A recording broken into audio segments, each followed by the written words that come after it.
pag-isipan. I-prove mo sa akin dyan na kailangan mong pag-isipan yan. Sige nga. Gawa ka ng thesis. 3 page. Right? I-prove mo sa akin bakit hindi mo na-deserve. Pag nagmahal ka ng sagad, aalamin mo yung gusto niya. Tapos, kaya mo gustong malaman yung gusto niya kasi gusto mong ibigay sa kanya yung gusto niya. Pag kailangan ka niya, kahit malayo ka, kahit wala kang pamasahe, gagawa kang paraan, hindi. Kung kaya mo siyang gawin para sa iba, ba't di mo gawin para sa sarili mo?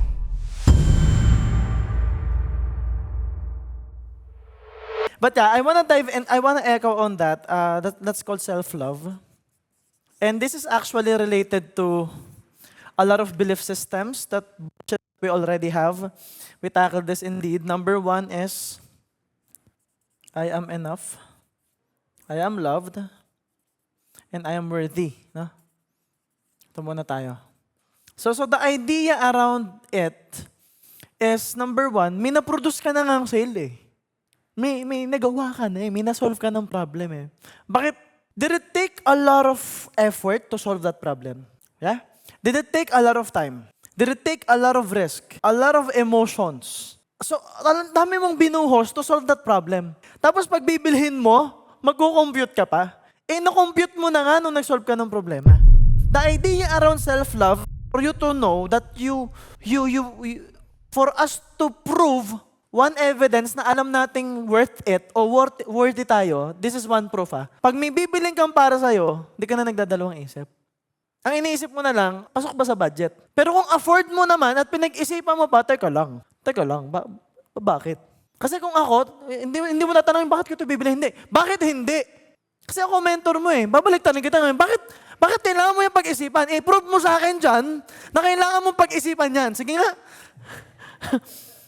Gawa ka ng thesis. 3 page.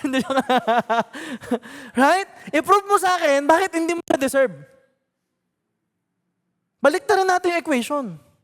It's like, parang ganito eh. Money will not buy happiness, but can buy. Ibig sabihin, pwede.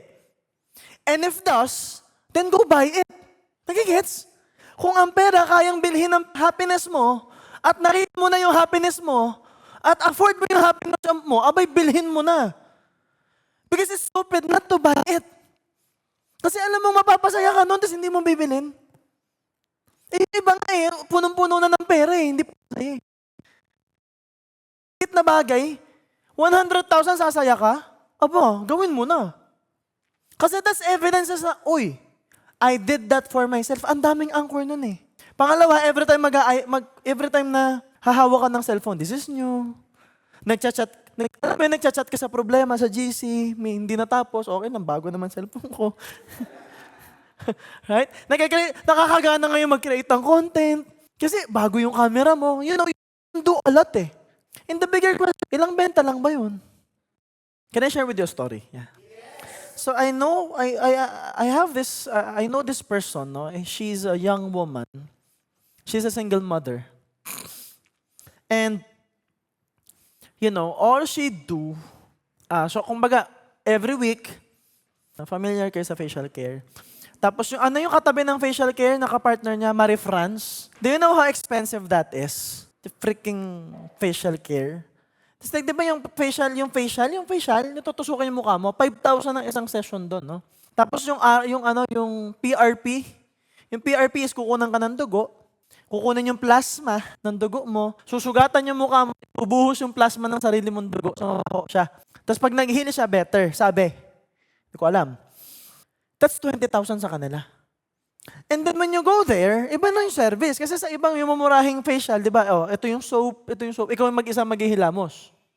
Sa facial care, nakahiga ka lang, may sarili kang kwarto, wala kang katabi, hihilamusan ka, nakahiga ka lang doon. Hilamusan ka, may coffee, may tea, merong cookies and all that, kompleto. Pero kahit na, it's extremely expensive.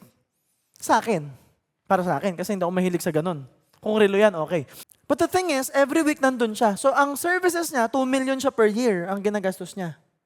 Sa facial care pa lang. May Marie France pa. Magastos hindi. Ang gastos. Pag pagkain, dito nagtitipid. And during those times na ginagawa niya yung sa sarili niya, grabe yung dami ng pera. And I'm talking about my mom. Tapos nagtataka kami, MJ, wala naman ako in-apply na strategy. Wala lang, di nga ako nagbebenta eh. Hindi ko alam, ang dami natin pera noong time na yon. Kasi lagi niyang nire-reward yung sarili niya. Are you with me still? Because it's a sign, when you reward yourself, it's a sign that you know you are worthy. This kind of love is loving yourself. Yun yung best, pinaka-best. Masarap makareceive, pero masarap din magbigay. Yeah? Isipin mo, nakareceive ka na, nagbigay ka pa sa sarili mo. Ganun yun. So, both. Nagbigay ka sa sarili mo at nakareceive ka from yourself. Double. Yun yung isa sa pinaka-powerful sa lahat.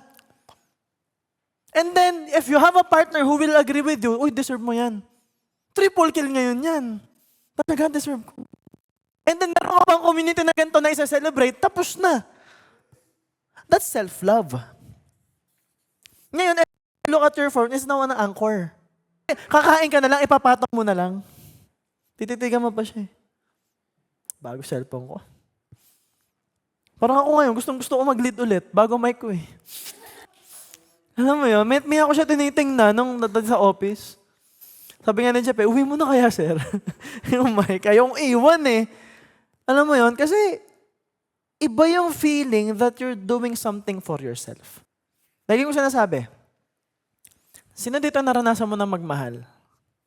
Pag di ka nagtaas ng kawawa ka naman, no? Lahat naman tayo, okay. Pag nagmahal ka ng sagad, aalamin mo yung gusto niya.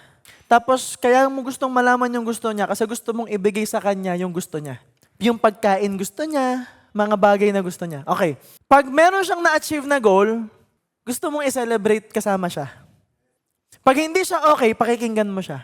Pag hindi siya okay, pipilitin mong maging okay siya, tutulungan mo siya. Pag kailangan ka niya, kahit malayo ka, kahit wala kang pamasahe, gagawa ang paraan, hindi. Kung kaya mo siyang gawin para sa iba, ba't di mo gawin para sa sarili mo? So pag hindi ka okay, bakit ka hard lalo sa sarili mo? Hindi ka na nga okay. Hindi ka na nga okay, hinusgahan mo pa sarili mo. Ito malupit. Again, pag mahal mo, alam mo gusto niya. Ito malupit. Yung gusto mo, baka hindi mo alam. Tapos ngayon, alam mo na yung gusto mo. Ba't ayaw mo pang ibigay sa sarili mo? Ito malupit. May pera ka na. Hindi mo pa rin binibigay. Understandable kung wala kang pera eh. Natrabahuhin mo eh. Ito yung worst eh, sa iba sa inyo. Yung may mga pera. Afford mo na, hindi mo pa rin binigay. Why? Prove to me. Ba't hindi mo ibibigay? Okay, depends mo ngayon yan. Sige, tayo. Bakit hindi mo binigay? Tignan mo, hirap din depensahan nun. If that's the question. Mahirap din depensahan nyo. Ba't di ko ibigay? Sa sarili ko. So whenever I want something, when you look at your bank account, kaya kong bilhin, and you want something, hindi mo ikamamatay, hindi magsasara ang negosyo mo pag binili mo, hindi ka lulubog sa utang pag binili mo, bilhin mo na. I don't care how much. I don't care how much. Kahit 500,000 relo yan.